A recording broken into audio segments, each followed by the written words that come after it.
కుత్బుల్లాపూర్లో Jeedimetla police స్టేషన్కు చెందిన patrolling వాహనంలో ఒక్కసారిగా మంటలు చెలరేగాయి. గాజుల రామారంలో పోలీసులు పెట్రోలింగ్ నిర్వహిస్తుండగా మంటలు వచ్చాయి. కారును పక్కకు ఆపి ఇంజన్లో వచ్చిన మంటలను ఆర్పివేశారు పోలీసులు. మంటలు రావడంతో వెంటనే అప్రమత్తం కావడంతో ప్రమాదం తప్పిందన్నారు పోలీసులు.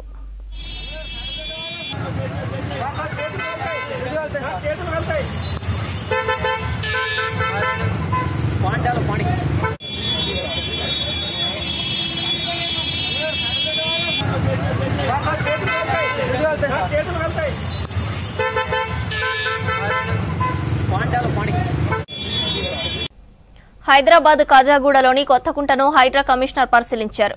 కొత్తకుంట ఎఫ్టీఎల్ పరిధిలోని నిర్మాణాలు జరుగుతున్నాయని హైడ్రాలకు ఎమ్మెల్యే అనిరుద్ రెడ్డి ఫిర్యాదు చేశారు. వంశీరామ్ బిల్డర్స్ పోసిన మట్టిని 4 రోజుల్లో తొలగించాలన్నారు. చెరువుల ఎఫ్టీఎల్ పరిధి తెలుసుకోవడానికి రెవెన్యూ, ఇరిగేషన్, హైడ్రా అధికారులు జాయింట్ ఇన్స్పెక్షన్ చేయాలని ఆదేశించారు హైడ్రా కమిషనర్ రంగనాథ్.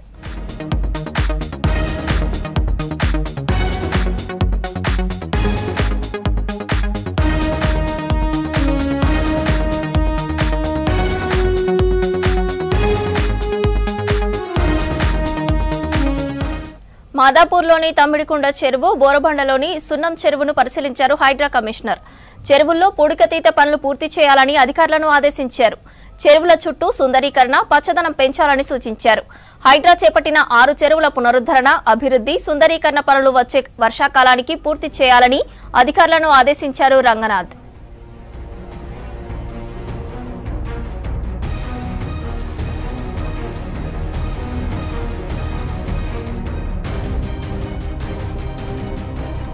ప్రస్తుతం ఆధార్ కార్డు అన్ని పనులకు ఆధారమైంది.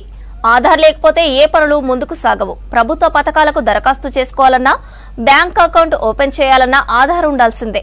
ఇలా అందరి జీవితంలో ఆధార్ కార్డు తప్పనిసరిగా మారింది. ఆధార్ కార్డుల్లో వివరాలు సరిగ్గా లేకుంటే తిప్పలు తప్పడం లేదు. దీంతో ఆధార్ కార్డు సవరణల కోసం మీ సేవా కేంద్రాలకు జనం క్యూ కడుతున్నారు. తెలుగు రాష్ట్రాలతో పాటు ఇతర 5-6 రాష్ట్రాల నుంచి కూడా రీజనల్ సెంటర్కు జనం పోటెత్తుతున్నారు.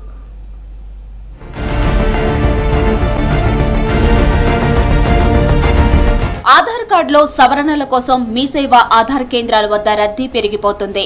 సిటీలోని మీ సేవా కేంద్రాలకు వేలల్లో జనాలు వెళ్తున్నారు. తెలుగు రాష్ట్రాల ప్రజలతో పాటు ఛత్తీస్గఢ్, ఒరిస్సా, తమిళనాడు, అండమాన్ నికోబార్ ప్రాంతాల వారు కూడా ఆధార్ కేంద్రాలకు క్యూ కడుతున్నారు. అమీర్పేట్లోని స్వర్ణ జయంతి కాంప్లెక్స్ లో ఆధార్ రీజనల్ సెంటర్ కు అధిక సంఖ్యలో వెళ్తున్నారు.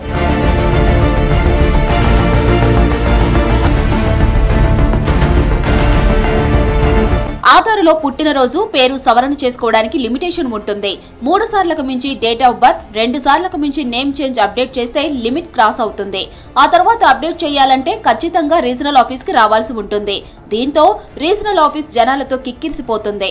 5-6 రాష్ట్రాల నుంచి జనాలు వచ్చి అనేక ఇబ్బందులు పడుతున్నారు. ఇప్పటివరకు 3 సార్లు వచ్చాము, టోకెన్ దొరకలేదు. ఈరోజు దొరికింది, 37 టోకెన్ దొరికింది. అపార్ జనరేషన్ కోసమని స్కూల్లో ఆధార్ ఫ్యూ డేస్ సేమ్ ఉండాలని చెప్పేసి ఆధార్లో డేట్ ఆఫ్ బర్త్ కోసం చేంజ్ కోసం జిల్లాలలో అయితలేదు. ఇక్కడికి పోతే అవుతుంది అని చెప్తే ఇక్కడికి వచ్చామండి. ఇవాళ అవుతుంది కావచ్చు అని మేబీ కావచ్చు. ఇవాళ టోకెన్ ఇచ్చే వరకు 9:30 అట్లా అయింది. మాకు 21 టోకెన్ ఇచ్చింది. అది అయినా కూడా కొన్ని అన్ని మిస్టేక్స్ ఉంటాయి. ఒకటే మిస్టేక్ చేస్తున్నారు. అది మళ్ళీ తిప్పేస్తున్నారు. ప్రతిసారి వస్తున్నారు. ఇప్పటికి 10 సార్లు వచ్చి ఉంటాను నేను. అది క్లియర్ కావట్లేదు. మనది ఒకటే సమస్య కాదు. నైట్ నుంచి ప్రతి ప్రజలు, చిన్నపిల్లల కాంచి పెద్దలు కూడా మొత్తం రోడ్ల మీద ఆ దొంగలు కొట్టుకుంటూ పడుకునే పరిస్థితి ఉన్నది. దయచేసి వాళ్ళ ఈ సమస్యని ఏ జిల్లాకి పెడితే ఆ సమస్య క్లియర్ అవుతుంది మేడం. దయచేసి రేవంత్ ముఖ్యమంత్రి గారికి నమస్కారం చెప్తున్నాను. నేను తప్పకుండా ఈ సమస్య క్లియర్ చేయాలని కోరుకుంటున్నాను. ఉదయం 4 గంటల నుంచే ఆధార్ రీజనల్ సెంటర్ కు క్యూ కడుతున్నారు. ఉదయం 8:30 నుంచి 9 గంటల మధ్య టోకెన్స్ జారీ చేస్తున్నారు. 9:30 గంటలకు ఆధార్ సేవా కేంద్రం ఓపెన్ అవుతుంది. అయితే రోజు వేల మంది జనం వస్తుంటే 150 మందికి మాత్రమే టోకెన్స్ ఇవ్వడంతో మిగిలిన వారు ఇబ్బందులు పడుతున్నారు.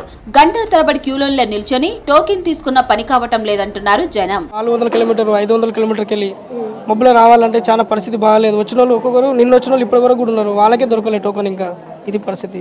కాబట్టి దీనికి సంబంధించి ఎక్కడ జిల్లాకు అక్కడ మండలానికి ఒకటి చేస్తే బాగుంటుందని మా ఆశ. ఆధార్ పేరు మా బాబు పేరు మీద మార్చేయాలా, కరెక్షన్ చేయాలా. పారాటైజ్ వల్ల ఇక్కడ పంపించినాడు, ఈయన 6 పంపిస్తున్నాడు. ఇక్కడ టోకెన్స్ లేదు, అసలు ఏం సిస్టమేటిక్స్ లేదు. దాంట్లో పద్ధతి అసలు ఏం లేదు. చాలా పరిశ్రమ అవుతుంది. అందులో 9 గంటల పొద్దున వస్తే అప్పుడు 50 మంది ఉంటారు. ఇక్కడ ఒక 10 నిమిషాలు లేట్ అయినాక 50 మంది ఉంటారు. టికెట్ టోకన్స్ కూడా అసలు దొరుకుతలేదు. ఇప్పుడు ఏం చేయాలో దానికి మాకు అర్థం కలిపి బాబుకు 4-5 డేస్లో మనం సబ్మిట్ చేయాలి ఆధార్ కార్డు. ఫస్ట్ టైం వస్తే ఒరిజినల్స్ లేవన్నాడు, సెకండ్ టైం వస్తే డేట్ ఆఫ్ బర్త్ లేదన్నాడు, థర్డ్ టైం వస్తే టోకెన్స్ లేవన్నాడు. ఇప్పుడు ఫోర్త్ టైం వస్తే 65th టోకెన్ ఇప్పుడు ప్రాసెసింగ్ లేట్లో ఉంది. లోపల 5 క్యాబిన్స్ ఉంటే 2 క్యాబిన్సే రన్ అవుతున్నాయి. అట్టని చెప్పి అవుటర్స్కి లోకల్స్కి పెడతారా సపరేట్, అది కూడా పెట్టట్లా. అప్పుడు మేము బయట నుంచి వచ్చి అక్కడ పని కాకుండా మళ్ళీ ఇక్కడ ఎక్కడ ఉండాలి, ఎక్కడి నుంచి వెళ్ళాలి. 2 టైమ్స్ రిజెక్ట్ అయ్యింది. ఇంకా ఇక్కడ ఆంధ్రాల మీద అవ్వదు, మన ఆంధ్ర తెలంగాణకి ఒకటే ఆఫీస్, అది రీజనల్ ఆఫీసు, హైదరాబాద్కి వెళ్ళమన్నాడు. ఇక్కడికి వస్తాం, ఇక్కడ రెస్పాన్స్ ఇట్టుంది. ఆడేమో ఏ అప్లికేషన్ పెట్టాలనుకున్నా ఆధార్ కార్డు రిజెక్ట్ అవుతుంది. ఏం చేయాలి, ఏం అర్థం కావాలి. ఇంకోటి ఏంటంటే ఆంధ్రాలో కూడా ఒకటి పెట్టాలి. ఆంధ్ర తెలంగాణ ఉన్నప్పుడు రీజనల్ ఆఫీస్ ఒకటి ఓకే, ఇప్పుడు డివైడ్ అయింది కదా, ఆంధ్రాలో కూడా ఒకటి పెడితే మా ఆంధ్ర వాళ్ళు ఎవరు రారు కదా. ఆధార్ సవరణల లిమిట్ క్రాస్ అవ్వడంతో జనాలకు తలనొప్పిగా మారింది. Name, date of birth change కోసం ఇబ్బందులు పడుతున్నారు.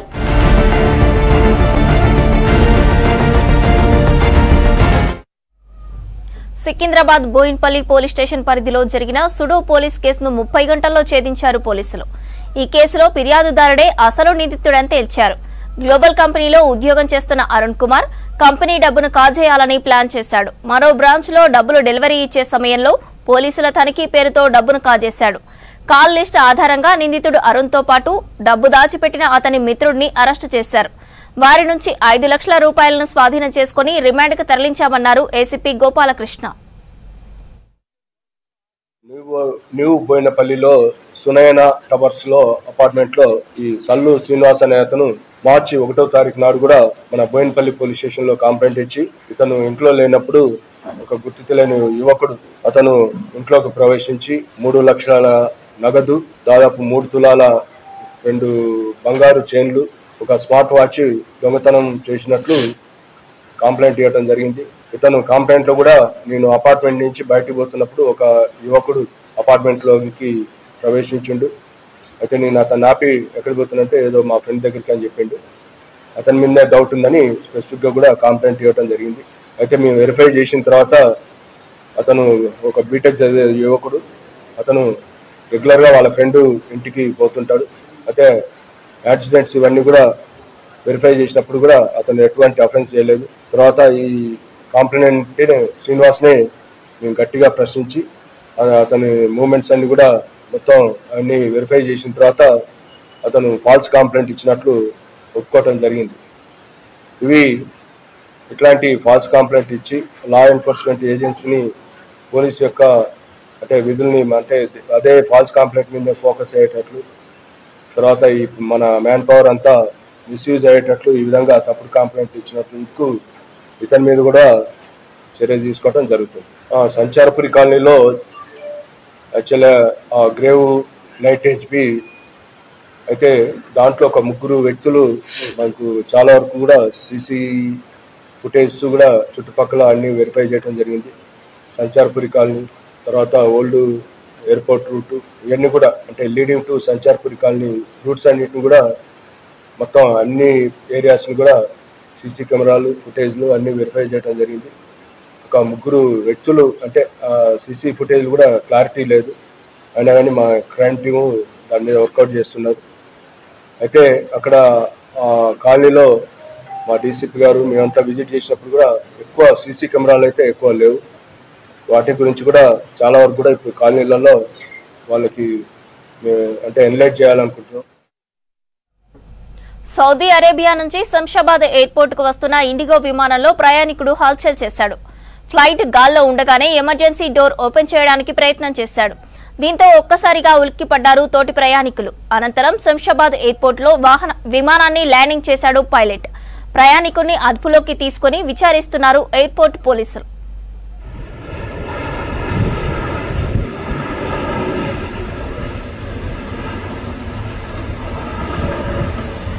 कल छोड़ते समय सावधान रहें। आप इस उड़ान के बाद जब अर्जित करें में रिवॉर्ड प्राइस और कैबिन अपग्रेड के लिए इस्तेमाल कर सकते हैं। हमारी वेबसाइट से आप लग जाएं। సౌదీ అరేబియా నుంచి శంషాబాద్ ఎయిర్పోర్ట్ కు వస్తున్న ఇండిగో విమానంలో ప్రయాణికుడు హల్చల్ చేశాడు. ఫ్లైట్ గాల్లో ఉండగానే ఎమర్జెన్సీ డోర్ ఓపెన్ చేయడానికి ప్రయత్నం చేశాడు. దీంతో ఒక్కసారిగా ఉలిక్కిపడ్డారు తోటి ప్రయాణికులు. అనంతరం శంషాబాద్ ఎయిర్పోర్ట్ లో విమానాన్ని ల్యాండింగ్ చేశారు పైలట్. ప్రయాణికుడిని అదుపులోకి తీసుకుని విచారిస్తున్నారు ఎయిర్పోర్ట్ పోలీసులు. Maharaja points for this right and redeem them for reward flights and cabin upgrades. If you're not a Maharaja Club member yet, visit our website or app to enroll now. Thank you for choosing. సిటీలో బయట food తినాలంటేనే భయపడుతున్నారు ప్రజలు. Street food stalls నుంచి hi-fi restaurants వరకు కల్తీ food, అపరిశుభ్రమైన kitchens కనిపిస్తున్నాయి. ప్రతిరోజు ఏదో ఒక ఏరియాలో హోటల్స్, రెస్టారెంట్స్లలో తనిఖీలు చేసి నిబంధనలు పాటించకుంటే చలాన్లు వేస్తున్నారు. తక్కువ మొత్తంలో ఉండే ఫైన్స్ కడుతున్న నిర్వాహకులు తిరిగి హోటల్స్ ను నిర్వహిస్తున్నారు.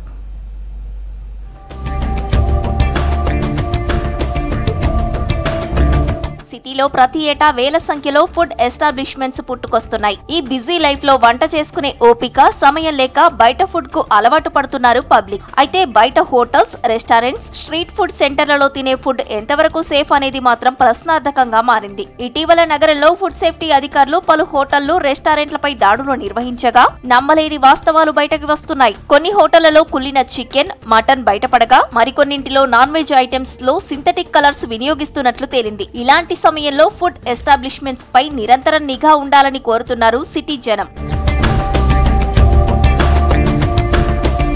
నగరంలో కల్తీ ఆహారాన్ని కట్టడి చేయాల్సిన జీహెచ్ఎంసీ ఫుడ్ సేఫ్టీ అధికారులు కొందరు నిజాయితీగా తనిఖీలు చేస్తున్నారు. మరికొందరు హోటల్స్ తో బేరసారాలు ఆడి డబ్బులు తీసుకుని సైలెంట్ గా ఉంటున్నారని ఆరోపణలు వస్తున్నాయి. రోజు 2-3 హోటళ్లలో food safety task force teams తనిఖీలు చేస్తున్నారు. కిచెన్ పరిసరాలు, వాడే ఇంగ్రీడియంట్స్, కూరగాయలు, నాన్ వెజ్ ఐటమ్స్ చెక్ చేసి ఫుడ్ సేఫ్టీ నిబంధనలు పాటించకపోతే నోటీసులు ఇచ్చి శాంపిల్స్ సేకరించి ల్యాబ్ కు పంపుతారు. అయితే శాంపిల్స్ తీసుకోకుండా ఫుడ్ సేఫ్టీ అధికారులను హోటల్స్ నిర్వాహకులు మేనేజ్ చేస్తున్నారని ఆరోపణలు వస్తున్నాయి.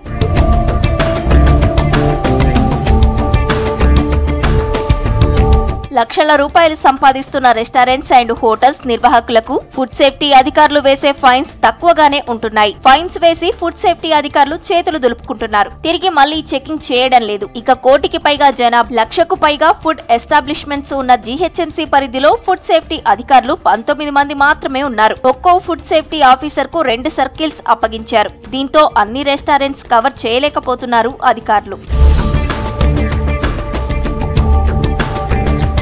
ఏడాది కాలంగా 9,900 ఫుడ్ ఎస్టాబ్లిష్మెంట్స్ లో తనిఖీలు చేపట్టి 1,588 నోటీసులు జారీ చేశారు అధికారులు. 1,797 శాంపిల్స్ సేకరించి ల్యాబ్ కి పంపించగా అందులో 68 వయలేట్ చేసినట్లు రిపోర్ట్స్ వచ్చాయి. ఆయా రెస్టారెంట్లపై కోర్టులో ఛార్జిషీట్ నమోదు చేశారు అధికారులు. ఇక సేఫ్టీ నిబంధనలు పాటించని రెస్టారెంట్స్ కు ఏడాదిలో 25 లక్షల రూపాయల ఫైన్ విధించారు ఫుడ్ సేఫ్టీ అధికారులు.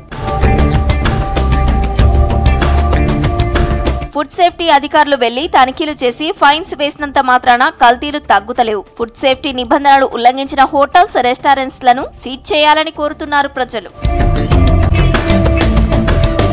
సప్త నదుల పవిత్ర సంగమం 9 నెలలు నీటిలో ఉండి 3 నెలలు మాత్రమే బయట ఉండే వేపమొద్దు శివలింగంగా ఆవిర్భవించిన గుడి సంగమేశ్వర ఆలయం. వందల ఏళ్ల చరిత్ర గల శివాలయం ప్రతి ఏటా శ్రీశైలం వెనుక జలాల్లో మునిగిపోతుంటుంది. శ్రీశైలం నీటి మట్టం తగ్గడంతో ఆలయం బయటపడిన తర్వాత శివుడు భక్తుల పూజలు అందుకుంటాడు. ఎంతో చరిత్ర కలిగిన సంగమేశ్వర ఆలయ పూజారితో శ్రీశైలం ఫేస్ టు ఫేస్. వాటర్లో సంగమేశ్వర ఆలయం చాలా రోజులు నీళ్ళలో ఉంటుంది. శ్రీశైలం ప్రాజెక్టులోకి నీటి మట్టం పెరిగిన కొద్దీ ఇక్కడ ఆలయం మునిగిపోతుంది. నీటి మట్టం తగ్గిన కొద్దీ ఈ ఆలయం బయటకు వస్తుంది. ఈ ఆలయం బయటకు వచ్చిన తర్వాత భక్తులు ఎంతో శ్రద్ధతో ఇక్కడికి వచ్చి పూజలు చేస్తుంటారు. నది అంటే శ్రీశైలం బ్యాక్ వాటర్ మధ్యలో ఈ ఆలయం ఉంటుంది. ఈ ఆలయానికి సంబంధించి అంటే ఎన్ని రోజులు మునుగుతుంది, ఎప్పుడు బయటకు వస్తుంది, ఆలయం యొక్క విశిష్ట ఏంది, ఇక్కడ ప్రధాన పూజారులు ఉన్నారు. సార్ చెప్పండి, ఈ ఆలయం యొక్క విశిష్టత ఏంది, ఎన్ని రోజులు నీళ్ళలో ఉంటుంది? ఇది సప్తనదుల సంగమం. కృష్ణ, వేణి, తుంగా, భద్ర, మలాపహారిణి, భీమరతి, భవనాశిని అని 7 నదుల సంగమం. కృష్ణావేణి, మలాపహారిణి, భీమరతి 4 నదులు పడమటి కనుమల్లో ప్రారంభమై మహాబలేశ్వరం దగ్గర నుంచి ఆల్మట్టి డ్యామ్, నారాయణపూర్, జూరాల, బీచ్పల్లి, అలంపూర్ దగ్గరికి వచ్చి 4 నదులు కలిస్తే తుంగాభద్ర శృంగేరిలో పుట్టి హంపి, టీబీ డ్యామ్, మంత్రాలయం, అలంపూర్ దగ్గరికి వచ్చేది షన్నది సంగమం అవుతుంది. అహోబిళంలో నరసింహస్వామి క్షేత్రం నుంచి తూర్పు నుండి పడమరగా ప్రవహిస్తూ భవనాశిని నది ఇక్కడ వచ్చి 7వ నది కలవడంతో సప్తనదుల సంగమం అయింది. అలాగే 11 తీర్థాలు ఇక్కడ దేవద్రోణి, భుజంగ, భానుక, దశాశ్వమేధ, సప్తకోటేశ్వర, వైశ్వనర, గాయత్రి తదితర తీర్థాలు ఇక్కడ ఉన్నాయి. స్కాంద పురాణంలో శ్రీశైల ఖండంలో సంగమేశ్వర క్షేత్రం గురించి 7 స్కందాలుగా వివరించబడి ఉంది. ఈ ఆలయము ద్వాపరయుగంలో 5200 సంవత్సరాల కిందట ధర్మరాజుల వారు ప్రతిష్ఠించడంతో 11వ శతాబ్దంలో కళ్యాణి చాణక్య వంశస్థులు వచ్చి ఈ ఆలయాన్ని అంతా కూడా అభివృద్ధి చేయడం జరిగింది. ఈ ఆలయం శ్రీశైలం ప్రాజెక్టు బ్యాక్ వాటర్లో మునిగిపోవడంతో 1981 నుంచి 2003వ సంవత్సరం శివరాత్రి వచ్చేంత వరకు ఆలయం నీళ్ళల్లో ఉండి శివరాత్రికి బయటపడి అప్పటి నుంచి ప్రతి శివరాత్రికి స్వామివారి ఉత్సవాలు పూజలు జరుగుతూ ఒకసారి శివరాత్రికి బయటపడడం లేదా శివరాత్రి అయిన తర్వాత బయటపడడం జరుగుతూ ఉంది. ఈ సంవత్సరం శివరాత్రి నీళ్ళల్లో ఉన్నప్పటికీ ఇప్పుడిప్పుడే బయటపడము, నిన్ననే స్వామివారి ఆలయం అంతా శుభ్రం చేయడము, స్వామివారి పూజా కైంకర్యాలంతా ప్రారంభించడం జరిగింది. ఈ ఆలయం అంతా కూడా మట్టి పేరుకొని బురద ఉంటే ఒక 100 మంది భక్తులు స్వచ్ఛందంగా వచ్చి నిన్న సేవ చేయడం జరిగింది. ఈ ఆలయము మనకు నిలబడడంలో అమర్నాథ్, బద్రీనాథ్, కేదార్నాథ్ లాగా ప్రకృతిలో లీనమై ఉత్తరాయణంలో మాత్రమే స్వామి దర్శనమివ్వడం జరుగుతుంది. తిరిగి ఆలయము ఆషాఢ శుద్ధ ఏకాదశి అంటే తొలి ఏకాదశికి స్వామివారి ఆలయం నీళ్ళల్లో మునిగిపోవడం జరుగుతుంది. అంటే జూలై 2వ వారంలో కానీ 3వ వారంలో కానీ ఆలయం మునిగిపోవడం జరుగుతుంది. స్వామివారి యొక్క పర్వతపు నీడ, శ్రీశైలం పర్వతపు నీడ సంగమేశ్వరం మీద పడడము, అలాగే మహాముక్తి ప్రదేశం, ఇక్కడ ఎంతోమంది ఋషులు రావడము, అలాగే ఇక్కడ స్నాన జప తప అనుష్ఠానాదులకు చాలా విశేషమైనది. సూర్యగ్రహణం, చంద్రగ్రహణ సమయాల్లో ఇక్కడ వచ్చి స్నానం చేసి కార్యక్రమాలు చేసుకోవడం వల్ల మంచి ఫలితం కలుగుతుంది. అలాగే కృష్ణా పుష్కరాలు, అలాగే తుంగభద్ర పుష్కరాలు జరుగుతాయి. 2 పుష్కర నదుల మధ్యలో సరస్వతి అంతర్వాహినిగా ఉంటుందని 2013లో ఇక్కడ సరస్వతి పుష్కరాలు చేయడం జరిగింది. ఇప్పుడు తెలంగాణలో కాళేశ్వరంలో మహావైభవంగా 2 పుష్కర నదుల మధ్యలో సరస్వతి అంతర్వాహినిగా ప్రణీతా నది, గోదావరి నది కలుస్తున్నాయి కాబట్టి పుష్కర నదులు అక్కడ రేపు సరస్వతి పుష్కరాలు మే 15వ తారీఖు నుంచి 12 రోజుల పాటు చేస్తున్నారు. ఇక్కడ కూడా పుష్కరాల సందర్భంగా భక్తులు వచ్చి స్నానాలు చేసి సరస్వతి దేవిని కొలన్బార్తిలో దర్శించుకోవడం జరుగుతుంది. ఇక్కడ భీముడు తెచ్చిన 5 లింగాల్లో సిద్ధేశ్వరం, మల్లేశ్వరం, కపిలేశ్వరం, సోమేశ్వరం, సంగమేశ్వరం అనే 5 క్షేత్రాలు అయ్యాయి. అన్ని నదులు కూడా 2 కొండల నడుమ ఉత్తరవాహినిగా ప్రవహిస్తూ శ్రీశైలం చేరుకొని తిరిగి నాగార్జున సాగర్లోకి చేరడం జరుగుతుంది. లింగం స్పెషల్ ఉందన్నారు. ఇక్కడ ఇప్పటికీ కూడా ఆ వేప ముద్దే ఉన్నదా లేకపోతే ప్రతిష్టాపన జరిగిందా? ఇప్పుడు వేప ముద్దు ఉన్నది. మీరు ఆ శివలింగాన్ని పరిశీలిస్తే పైన తొర్రలు ఉంటాయి, ముందు భాగం అంతా చెక్క బెరడు ఎట్లుంటుందో అట్లా ఉంటుంది. 4-5 యాంగిల్స్లలో స్వామివారిని చూస్తే కనుక మీకు ప్రత్యక్షంగా ఒక అనుభూతి కలుగుతుంది శివలింగాన్ని చూడడం వల్ల. చూసినాం కదా, ఎవ్రీ ఇయర్ ఈ శివాలయం అనేది శ్రీశైలం బ్యాక్ వాటర్లో మునిగిపోతుంది.